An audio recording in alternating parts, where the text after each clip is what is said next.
یو سوال دی محترمو ډیر زیات وایرل ډیر حال کې د هغې باره کې تپوسونه کوي چې آیا انجکشن باندې روژه ماتیږي یا نه ماتیږي دغه رنګې ډریپ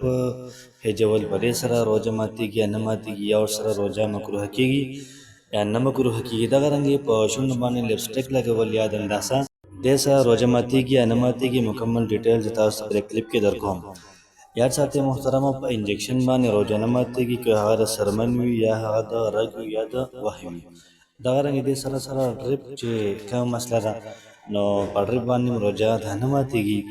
بلې محترمه په دنداسه باندې او دغه رنګې لپسټک لګول یا سرخي لګول په دې سره روژه دا مکروه کیږي نو کوشش وکړئ دغه دوه چې کوم دي ډریپ او انجکشن دې سره روژه نه ماتیږي او باقي چې کوم د نور دوه دي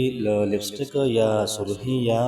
دنداسه وغیرہ په دې سره مکروه کیږي نو کوشش وکړئ د دوه نه ځان راوساتئ